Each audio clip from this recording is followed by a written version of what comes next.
asking for help should be theoretically the easiest thing for us. As babies, we have no problem doing it. Right? We don't get what we want. What do? We scream. There's no baby who's like, yeah, well, I mean, if you feel like feeding me, that would be great if you've got some time. It's, We're great at asking what we need. And we're great at demanding it. I mean, not only do we ask, but there's absolutely a sense of, I am entitled. Feed me. Change my diaper. Put me to bed. Make me warm. And even more than that, hold me and love me. Right? That's the, Kid is fed. Diapers are dry. But what do they want? Pick me up. Hold me and love me. So we're even able to demand being loved. It's beautiful. That is the state that we need to actually remember. We deserve, that is our birthright, to be loved, to be cared for, to be nourished, to be nurtured. We don't ask for two main reasons. Number one, we're afraid they will say no. It's a lot easier not to ask than to ask and risk that someone will say no. And the solution to that, or the way around that, or through that, is to realize that someone else saying no does not change how much you deserve it. A parent who neglects their child does not mean that the child is any less worthy.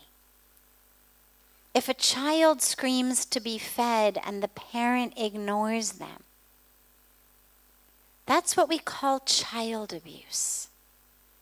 It's not that the child is less deserving than a child whose mother feeds her. It's that the mother in the first case is damaged in some way, either mentally, emotionally, psychologically, lifestyle-wise, maybe literally she has nothing, they're on the streets, she wants to feed the kid, she can't. But the point is, it is a problem of the mother, not a problem of the child. It is a fault of the mother, not a fault of the child. And so we overcome that fear of asking because we realize even if they say no, that doesn't mean that I deserve it less. It just means there is a problem with that person. Again, either emotionally, mentally, psychologically, or just that they are unable to give what I want, what I need. The other reason we don't ask is because on some deep level we don't feel like we deserve. That somehow we are less deserving of the bounty of the universe. And it's a really fine line because on a material level, we all come into this world with different karmic packages, different opportunities, different abilities, different situations, different circumstances. On a theoretical level and a theological level, everyone is equally deserving, of course. And yet, due to karmic circumstance, due to situation, some of which is due to our own karma, some of which is just due to the criminal ways that so many paths of distribution of food, of resources happen in our world, we end up not all having. But that doesn't mean that we don't all deserve. And it's really important to work with an energy in you if you feel like you don't deserve. because you deserve everything. On a deep level. Doesn't mean you deserve someone else's house or their car and that, you demand it till they give it to you. But it means that you deserve all of that which is beautiful in the world. You deserve the opportunity, the spaciousness, to blossom, to flower, to experience the divine in you, to get closer and closer to God. You deserve love. You deserve acceptance. You deserve your own individual ability to accept this incredible invitation that the universe has given all of us. And so ask. And if there's a part of you that feels like you don't deserve, work with that part. Why don't I feel like I deserve? Who did I hear it from? When did I hear it? How did that get inside me? And then, of course, you realize, oh, I heard it from someone who was troubled. Might have been a parent, might have been a teacher, might have been a sibling, might have been someone who themselves was troubled and took it out on me. But that doesn't make it truth.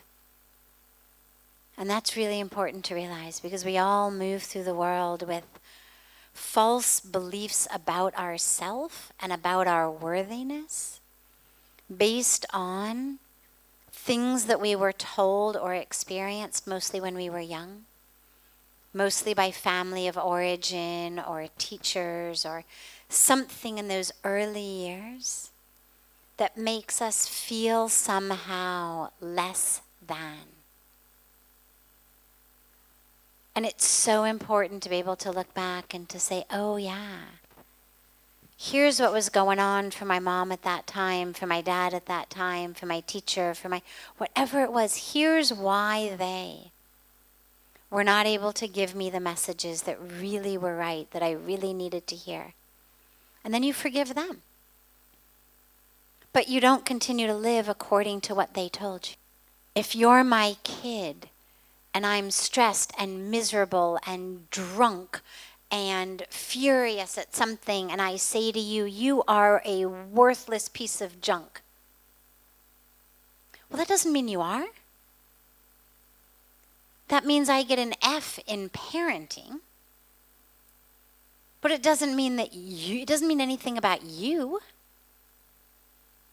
Tragically, you are probably going to take that inside as a child. But then when you age and you grow and you mature, you're able to look back and say, oh yeah, my God, my mother was drunk and angry and really struggling at that time. I know she didn't really mean it. It just came out. She didn't mean it. And it's really not true. And that's when we start to heal and to move on. And so practicing asking is a beautiful practice. And yeah, you might get hurt sometimes. But it's a beautiful practice. Because all of those metaphoric bruises that we get in the vulnerability practice end up actually building muscle within us of self-worth, of self-awareness, of self-acceptance, of self-expansion and expression and realization. And ultimately, that's what it's all about.